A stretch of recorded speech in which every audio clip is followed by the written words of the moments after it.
Yn y benod hon o Sut i Ddarllen, dwi'n cael cymni seren y sîn comedi, awdures y llyfr Oedolyn a darllenydd brwd Melanie Owen.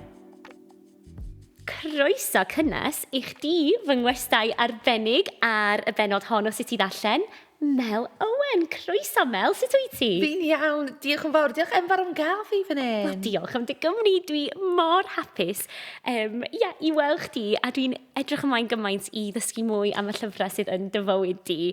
Felly, beth am i ni gychwyn trwy sbio nôl ar dy blentyndod di a dy berthynas efo llyfrau. Felly, oedd ti'n licio darllen yn blentyn?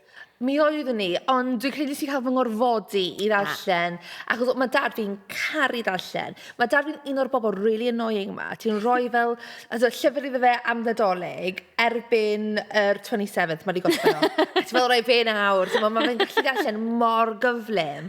A o'n i hyd yn gweld e'n darllen, a oedd o hyd yn annog fi i wneud. A wedyn hefyd pan o'n i yn ysgol gynradd, o'n i'n mynd ysgol gynradd mor fach, felly oedd yn lyflu o'n i'n cael lot o sylw un ar un. A bob wythnos o rhaid ni gyd darllen llyfr, a ar y dydd Gwener o rhaid i ni cyfrannu at y gwers yn dweud beth o llyfr ni amdano, ac os oedd fel un o disgyblion eraill wedi darllen y hefyd, fysa nhw'n gallu fel profi ni arno fe, stuff fel la. So mae darllen o hyd wedi bod yn rhan o blentyndod fi, a o'n i'n, I was a big Jacqueline Wilson girly. A fi. O ri ifanc falle. Rai ohonyn nhw'n, oedden nhw'n eitha. Spicy, tymod, mi oedden nhw. A dwi'n cofio, na un o'n i really eisiau. Dwi'n gwneud allan just cyn doleg, a mam yn dybreisbys yn darllen nhw. Oedd i fel, I don't think it's real though. Ac o'n i fel, please! A wedyn oedd fel gormod o cwestiynau da fi ar ôl hynny. Oedd i fel, so ti'n cael un arall? Ond wedyn, es i brifysgol, a so nes i astudio'r gyfraith a Ffrangeg. Ac yn y gyfraith, o'na gymaint o ddarllen fel rhan o'r cwrs. O'n i jyst ddim yn gallu dod o fy hun i darllen unrhyw beth arall. A nath y cymryd fi nes o'n i tua 20... Nes i graddio pan o'n i'n 22. Nath y cymryd fi nes o'n i'n tua 24 i pigo lan llyfr eto. Ond wedyn ers hynny, dwi wedi bod non-stop. Ond mae'n diddorol yn dydi. So, mewn ffordd, ti wedi dychwelyd at darllen yn fwy ddiweddar. Yn bendant. Felly, oes unrhyw beth yn ddiweddar sydd wedi aros yn y cof i chdi? Ond mae lot wedi aros yn y cof dy fi, ond ti'n meddwl beth, dwi teimlo bach yn silly, achos nes i pigo lan llyfr gan Nora Ephron, a dim gwybod dim byd amdano pwy oedd fi, o gwbl, a enw fe oedd I feel bad about my neck and other things. A nes i darllen, a o'n i fel, dyma'r peth mae'n hygo fi erioed i darllen.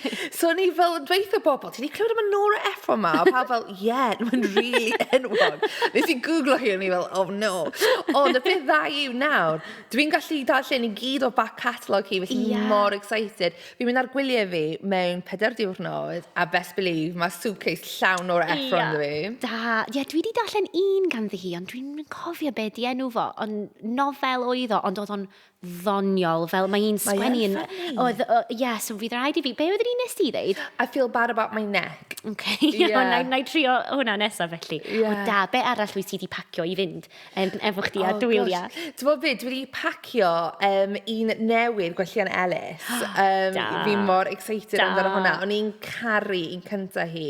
Felly, dwi'n mor cyffroes i darllen hwnna. Dwi'n trial o hi darllen un Cymraeg, un Saesneg, un Cymraeg, un Saesneg, os dwi'n gallu. Nes i caru fi a fod, yna'r un diwetha Cymraeg nes i darllen. Oedd e mor anhygoel, i'r pwynt lle dwi'n chwilio am bobl i siarad iddo amdano fe. Wel, ti wedi ffeindio un yn barod. Brilliant. Dwi'n caru'r llyfr yna hefyd, gan Gwenno Gwilym yn de. Mae'n wych, a mae mor ddiddorol, achos mae fel o safbwynt un penod yn y Gymraeg ac wedyn un penod yn y Saesneg. So mae hwnna'n diddorol yn dydi o fel yr syniad o fel chwarae efo dwyieithrwydd hefyd. So, be ti'n meddwl am y llyfr felly? Be sy'n neud i'r llyfr yn arbennig i chdi? Wel, a lot o ddiddordeb da fi yn sut oedd ddim yn ei weithio i wneud o rhwng y dau iaith. A hefyd, tyfodiaeth eitha gogleddol sydd ddim yn naturiol i fi. Weithio mae rhaid i fi darllen allan yn uchel i trio deall be mae rhywun yn trio ddweud. Ond nath hwnna ddim dal fi nôl rhag mwynhau o. A mewn ffordd, ni'n credu, oedd e'n bwysig cael y dwy iaith, achos mi oedd yn pwysleisio'r ffaith bod na gwahaniaethau diwylliannol rhwng y dau cymeriad. Oedd y gwahaniaeth iaith yn pwysleisio hynny. Felly oedd e'n really bwysig bod yna. A dwi'n gobeithio fi bobl yn aragor I derbyn mwy o waith fel la. Achos pan dwi'n sgwennu unrhyw beth yn gwneud unrhyw beth yn y Gymraeg, dwi'n hyd yn meddwl, gosh, dwi'n gobeithio bod plis mewn iaith ddim yn cael gornau. A dwi'n meddwl beth fydd rhwydwaith mewn o Cymru yn dweud amdano. Ond dyna pan llyfr fi, nes I literally rhoi ar y tudalen cynta. Ie, fel y rhag air. Please, os ydych chi'n mynd I slagio fi off ar rhywun o fenywod Cymru, just cewch amdani, okay? Achos mae hwn ddim yn mynd I fod yn Cymraeg greinus iawn. Ond nawr, dwi'n credu nath fi a fod really... Dwi'n gobeithio dechrau, neu agor drws I awduron eraill, cymysgu'r iaith fel la. Ia, a ti'n sôn am dy lyfr di hefyd, Oedolyn ish, felly allai di sôn mwy am y llyfr a'r proses o sgwennu? Ie, felly, dyma o'r llyfr cyntaf fi, a mae'n eitha, wel, mae'n hunan gofiannol, ond o'n I ddim eisiau ysgrifennu just hunan gofiant, achos o'n i'n 27 pan nes I dechrau sgwennu fe, o'n i'n feddwl, o, mae hunan gofiant am merch 27 oed, cymryd y mic yn bach.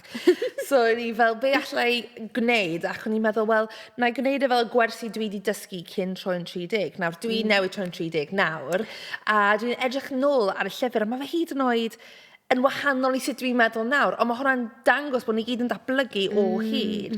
A be o'n I really eisiau oedd I rywun deimlo bod nhw ddim ar ben eu hunan, bod nhw ddim yn unig, maen nhw'n gwneud y holl camgymeriadau yma. Dwi'n gwneud reit llanas o bywyd fi, mae'n lot o manes, ond mi o'n nhw gyd yn bwysig, achos fes nhw ddim lle dwi nawr heb gwneud y camgymeriadau yna, a troi camgymeriad mewn I gwers, a be wyt ti wedi dysgu hwnna. Rhai nhw'n ridiculous, pa cam I wrong, ond rhai nhw yn really, really bwysig. Felly, dyna be o'n I eisiau gwneud gyda Oedolyn ish, ac oedd y broses o sgwennu, oedd e ddim yn sexy, o gwbl. O'n I yn pyjamas, o'n I gyda fel what's it dysgu drostai, o'n I just fatha bonnet arno. Achos o'n I ddim yn ysgrifennu am wythnosau, a wedyn o'n I just locked in. O'n I just fel, o'n I'm yn gallu stopio. A dwi'n gwybod, y merched o'n i'n byw gyda ar y pryd, o'n I fel, ti eisiau cael cawod heddi fel? O'n I fel, na, fi ddim yn gallu fi sgwennu. O'n I just, o'n i'n fel cwmpo mewn i'r tyllu yma o sgwennu, ond... A dwi'n edrych nôl arno fe wythnosau wedyn yn meddwl, dwi'n cofio sgwennu hwnna, o'n I just mewn meddylfryd hollol wahanol, ond o'n I gyda'r bug, na'r peth, a o'n i'n really caru'r proses. Hyfryd. Ac wrth gwrs, mae yna lot o hiwmor yn y llyfr, a ti yn gweithio o fewn y byd comedi, felly wyt ti'n gael dy denu at lyfrau doniol, yn gyffredinol, fysa ti'n deud? Yndw, yn bedant, dwi yn mwynhau nhw lot, dwi yn, ac yn enwedig, dwi'n hoffi darllen hunan gofiannau gan comedïwr. Dwi'n really mwynhau hwnna, achos maen nhw'n tueddol o fod yn ddoniol. Hefyd, dwi'n gwrando I nhw yn y car, felly, fel comedïwr, 80% o gwaith ti yw gyrru, basically. Dwi'n gyrro'r proffesiynol, basically. Dwi'n hala gyd o bywyd fi yn y car, dyna lle fi'n byw.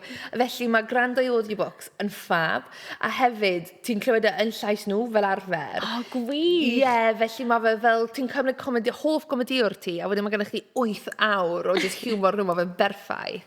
Felly dwi'n really hoffi gwrando arno nhw, a mae fe'n ffordd, mae fe'n helpu fi sgwennu wedyn, achos dwi yn y meddylfryd yna, dwi'n meddwl, dwi wedi clywed un peth, a sut fyswn ni'n gallu siapio hwnna I siwtio ysgrifennu fi.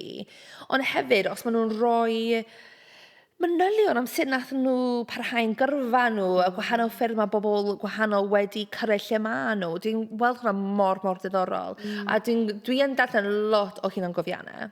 A ti'n sôn am sut ti'n teithio lot, ti'n treulio lot amser yn y car, fel ti'n deud, o'n mynd o un gig i'r llall ac ati. Felly, ti'n sôn am yr llyfrau sain, ond pa ffyrdd eraill wyt ti'n, sut wyt ti'n dod o hyd i'r amser I ddarllen, felly, os wyt ti'n cael cyfle?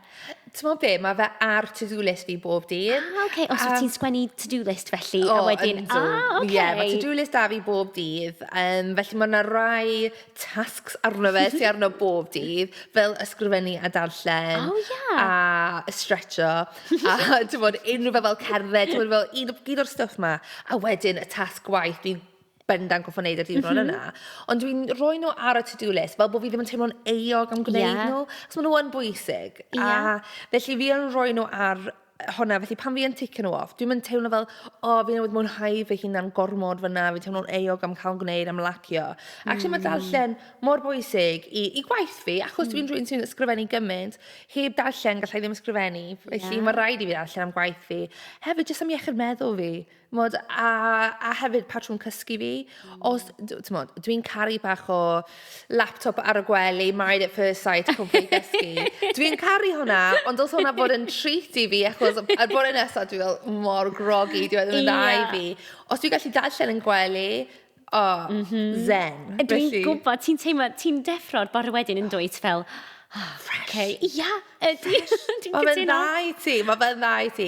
Felly, dwi o hyd yn gwneud yr amser. Mae o hyd llyfr da fi yn y bag. Mae o hyd llyfr... Felly, mae fe jyst yn rhan mor naturiol o bywyd fi. Dweud bod fi ar y tren, na darllen. Dweud bod fi ar y tiwm, na darllen.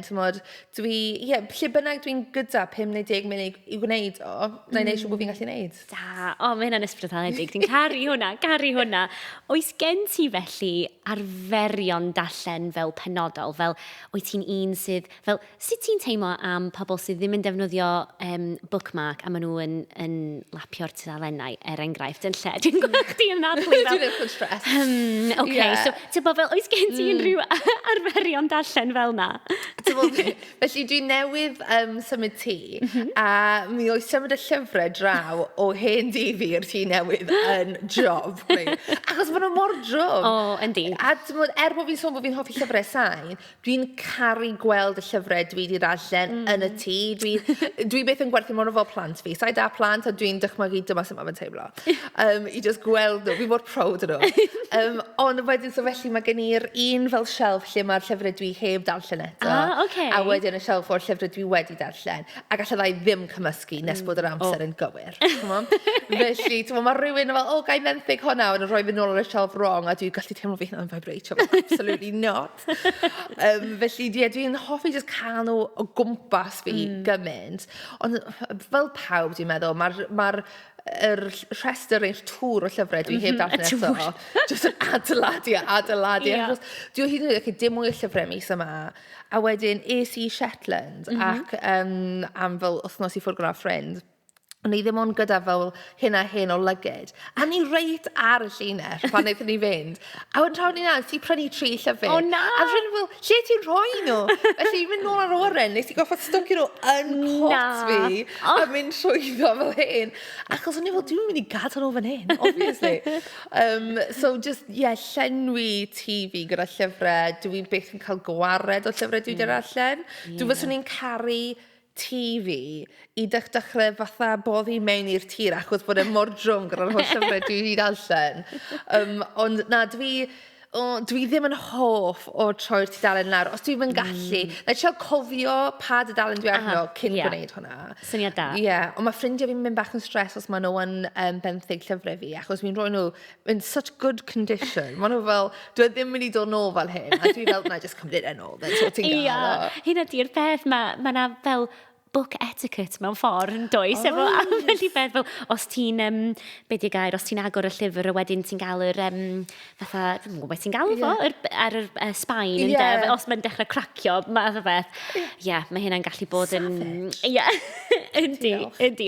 Wel, so wyt ti'n person sydd yn benthyg llyfrau i eraill felly? Ti'n... Dwi'n meddwl fel... Dwi'n eisiau neud. Na, dwi ddim. Pan mae bobl yn gofyn, byd dwi'n caru yw bobl yn gofyn am awgrymiadau. A wedyn fel, so pan mi'n rhoi'r awgrymiad yma i ti, cer di brynu fe wedyn, i cael o'r llyfrgell. Ti ddim yn cael copi fi. Os dwi'n bod yn onest, falle dyma'r unig plentyn yn ddau yn dod trwy ddo. Dwi ddim yn mwynhau rhoi nhw i bobl. A pan dwi just ddim cweit yn iawn nes i gael yn ôl. Wyt ti, fel ti'n deud, ti'n person sydd yn darllen yn aml iawn ac yn mwynhau darllen, wyt ti'n cadw fel cofnod o'r llyfrau ti'n darllen? Wyt ti'n defnyddio'r apps ac yn y blaen i pethau fel yna? Yndw, felly dwi'n defnyddio Goodreads. Okay. Dwi'n really hoff. Ti'n modd, does neb yn dilyn fi arno fe, ond mae fe mwy jyst i fi. Jyst i chdi? Mae hynna'n bwysig. Cadw cofnod, mynd nôl, a wedyn, nes i ddim sylweddoli hwn, ond ar diwedd llynedd, nach nhw bach o fel Goodreads Wrapped. Ydyn, Ar diwrnod cyffroes, o'n i'n caru hwnna.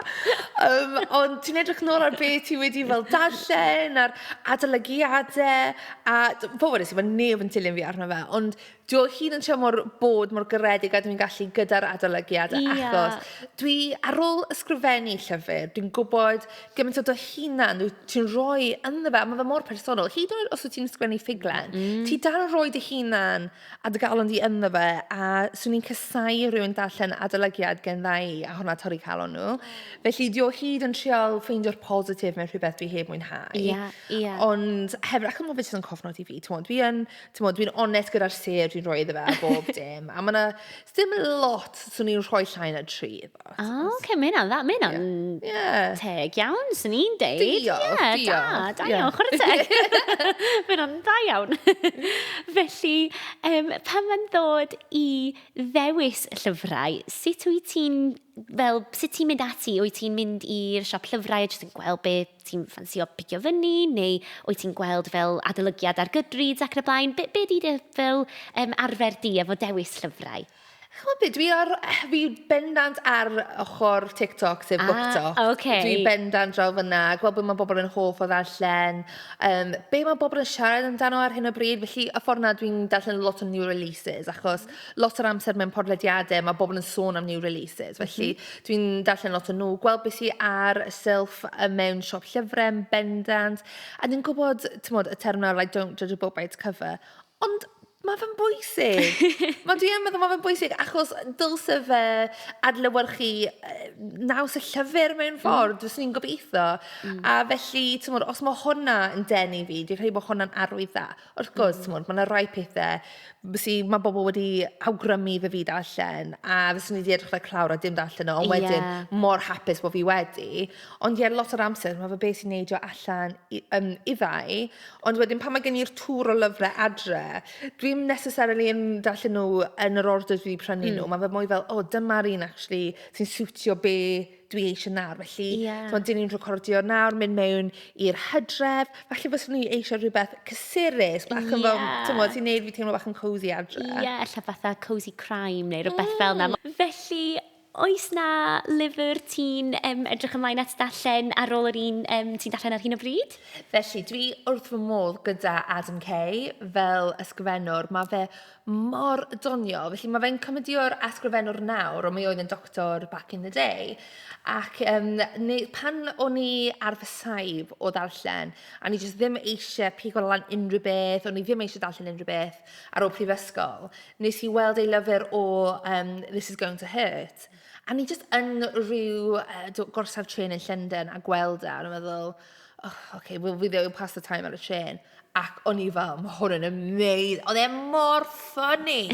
Oedd e mor doniol. Felly, nes i darllen hwnna ac it was the night before Christmas, efo'r ail un wedyn. A mae gyda fe llyfr cyntaf ffuglenau yn dod allan. Felly, dwi ar rhoi pre-released y restr. A dwi wedi cael e-bost i dweud bod e'n cyrraedd fori.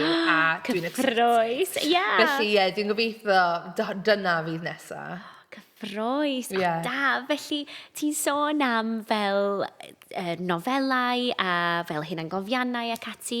Wyt ti hefyd yn un sydd yn camu mewn i'r byd barddoniaeth o gwbl? Ti'n licio bach o barddoniaeth? Dwi ddim fy mod i ddim yn hoff ohoni. Dwi ddim yn dewis o. Falle. A dwi'n credu mae hwnna achos dwi rioed wedi cael fy nysgu amdano fe. Nes i rioed wneud, yn wedi barddoniaeth Cymraeg, nes i byth wneud e yn yr ysgol achos nes i ddim mynd trwy addysg Gymraeg. A wedyn, yr unig barddoniaeth Saesneg nes i rioed wneud, dwi'n credu oedd Shakespeare a Sylvia Plath. Nawr, ti'n modd, mae'n teg i'r ddoi ohonyn nhw, ond mi oedden nhw'n dro. Felly, na, dyw barddoniaeth ddim yn rhywbeth. Dwi fel arfer yn pigo lan, ond swn i'n caru darllen rhywbeth sydd yn rhoi mynediad iddo fi mewn i'r byd na?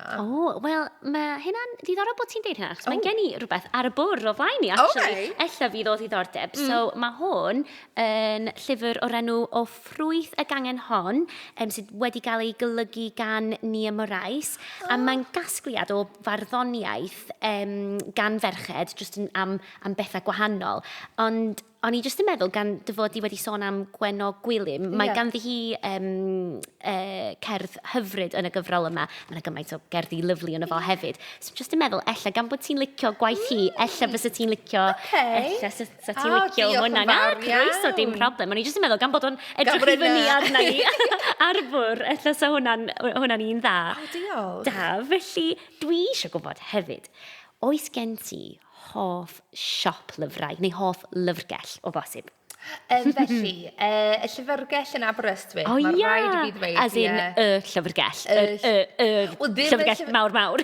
Dim o Llyfrgell Genedlaethol, chwarae teg, doing a good job, ond Llyfrgell y Dre, felly. Llyfrgell y Dre, hyfryd. Dwi jyst yn cofio mynd fyna gyda dad fi ar bore Sadwrn, a dwi'n ni gyda cerdyn bach Llyfrgell fi, a cael pigo rhywbeth allan, a ni mor cyffroes yn cael neud. Felly mae hwnna lot o nostalgia da fi dros y Llyfrgell yna, ac oedd gweld llyfr fi a llyfrgell yna, o'n i fel, o'n i'n literally yn dagre, right? A oedd e mor cute o fi a dad fi'n neud fatha like photoshoot bach yn y llyfrgell. Yn ridiculous. O, mae angen peth mawr. Nodi'r moment.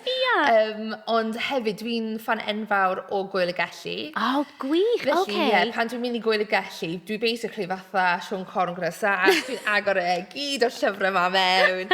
Felly, dwi'n credu dyna yw'r hoff le fi i brynu llyfrau, achos mae fe just yn teimlo fel y meca o lyfrau. Ydy. Felly, os oes na rhywle i gael lyfrau, Gwyl y Gelli. Dwi'n cytuno 100%.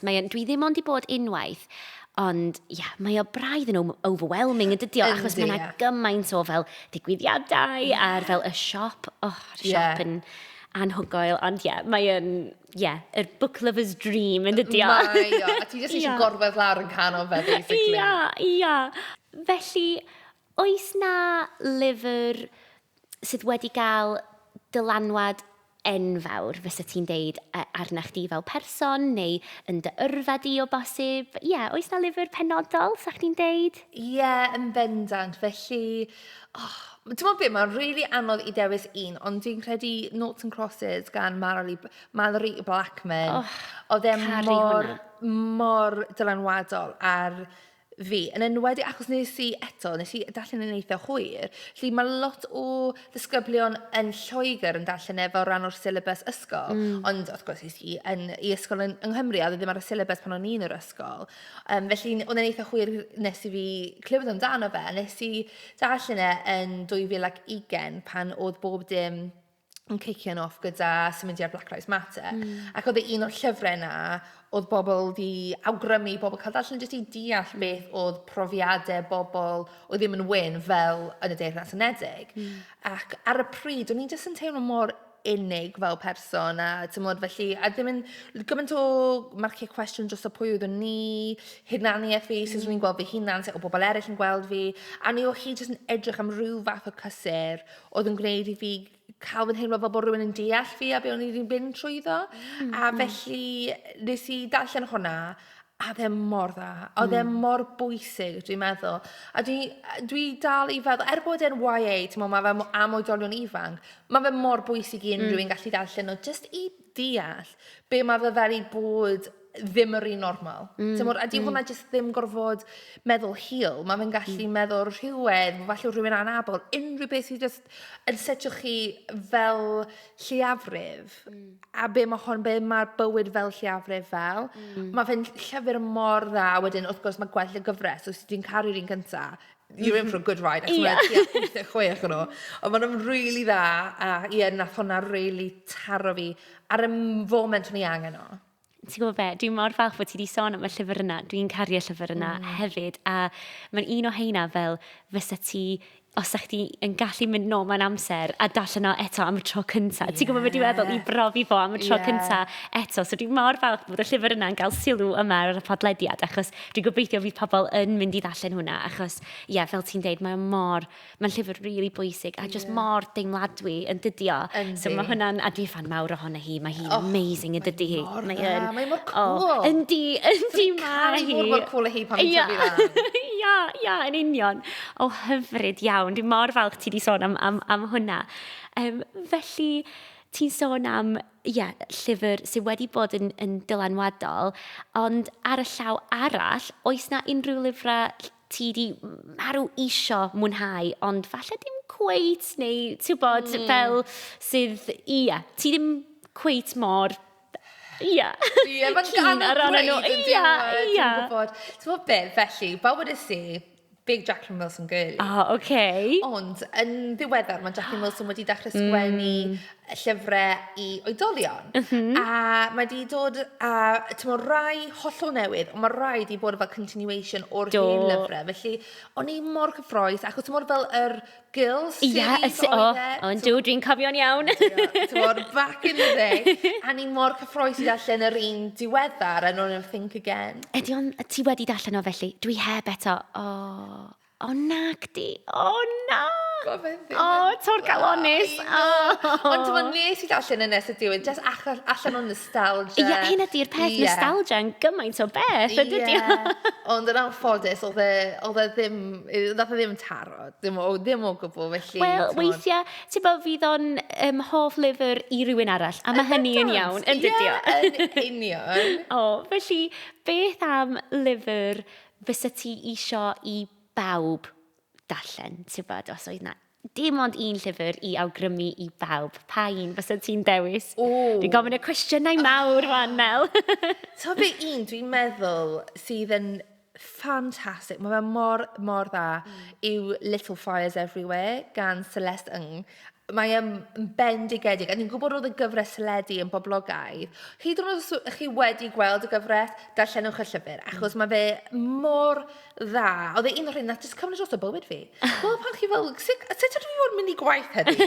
Pan di'n gorfod gorffen y hwn, does dim ffordd i wneud unrhyw beth arall. Oedd e mor dda. A eto, sôn am themau, really heriol, ond mewn ffordd oedd ddim yn teimlo fel darlith. Oedd e'n fel, mewn ffordd dealladwy, ac yn bob tro ti'n teimlo'n gyfforddus yn y stori, oedd e jyst yn dragio ti draw fyna, dragio ti nôl am awdur mor talentog, oedd e'n ffantastig.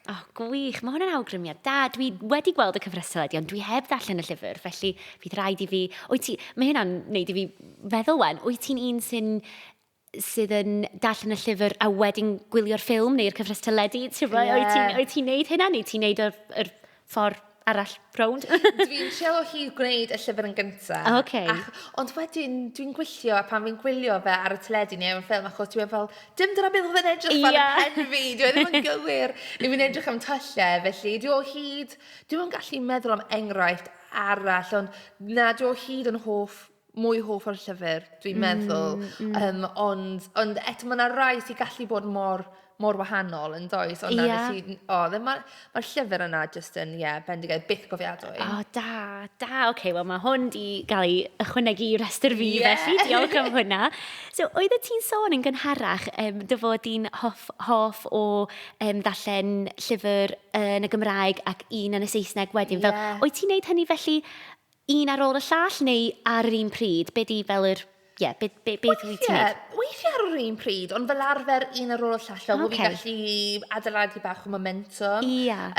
Felly, yr un nesa Cymraeg yr un nesa wedyn Cymraeg fydd Cami. Gan Iola Ellis. Dwi'n rili edrych ymlaen i ddarllen yna. Dwi wedi cwrdd â Iola Eleni, a dwi'n credu nawr trwy'n nabod hi, dwi bach fel, gos mae fe'n mynd i bod bach yn weird darllen llyfr am ei bywyd hi, ond dwi'n edrych ymlaen i ddarllen o. Wel, gad fi wybod beth ti'n meddwl, dwi eisiau gwybod beth ti'n meddwl. Hyfryd. Dwi'n licio beth ti wedi dweud yn fanna, gan dy fod i'n nabod hi hefyd. A wrth gwrs, mae hynny yn digwydd lot yng Nghymru, wrth gwrs, achos mae lot ohono ni yn nabod ein gilydd, da ni fel teulu mawr yn dydan. Felly, ydy hynny yn newid y ffordd ffordd wyt ti'n darllen llyfr, os ti'n nabod y person? Ti'n gwybod beth dwi'n feddwl? Ydy hynny'n gallu bod yn rhan o'r profiad darllen, wyt ti'n meddwl? Yn bendant, achos ti'n clywed ein llais nhw, a hefyd yn bendant o'r ysgrifennu, achos ti'n dechrau meddwl, oh gosh, sut ydy'r bobl yma mynd i'w derbyn, os dwi'n rhoi rhywbeth allan yna, dwi ddim yn anonymous yng Nghymru, yn gwybod, yw ti'n rhoi am pam ti'n nabod yn gwybod mae'r chdi sy'n wedi gwneud o. Felly mae'n gwneud i rhywun ail feddwl sut maen nhw'n dweud rhywbeth, ond mae hwnna'n rhywbeth lyflu am fod yn Gymraeg, ond mae hefyd yn her. Ond mae'r stereotype bod ni gyd yn nabod ein gilydd yn anffodus yn wir. Weithiau mae'n digwydd. Bod dwi yn Lloegr, mae'n fel, oh, I know someone Welsh, and I'm like, we don't all know each other. Mae'n fel, oh, so-and-so, mae'n fel, okay, fi yn nabod nhw. That's not the point, okay? Just smalio bod ti ddim fel na. No, okay, she is my second cousin. That's not the point. Da. O, ti'n fawr beth, dwi wrth fy modd efo dy gariad at ddallen a llyfrau. Mae mor hyfryd bod yn dy Gymru ac i drafod llyfrau. A dwi eisiau gwybod os oes gen ti unrhyw gyngor o bosib i unrhyw un sydd efallai ddim yn ystyried ei hunan fel darllenwr, neu rhywun sydd eisiau camu mewn i'r byd darllen, ond dydyn nhw ddim yn siŵr iawn. Fel, oes gen ti unrhyw cyngor i rhywun fel na? Peidiwch rhoi unrhyw pwysau ar eich hunan am beth ydych chi'n darllen, achos mae pawb yn darllenwr. Mae pawb yn darllen rhywbeth bob dydd, a dim lot beth yw mae pawb yn darllenwr. Felly peidiwch meddwl, mae rhaid i fi darllen nofel y mis i wneud fi hunan. Nag oes, gallech chi, mae ffrind fi Henry Widdicombe, fe newydd dod allan llyfr comic o'r enw How to Survive in a Fair. Ac nath hwnna cymryd fi 10 munud i ddarllen. O'n i yn dacre. O'n i feddwl, na i just darllen y gyda coffi fi yn y bore. O'n i feddwl, mae hwn wedi ddisio diwrnod fi.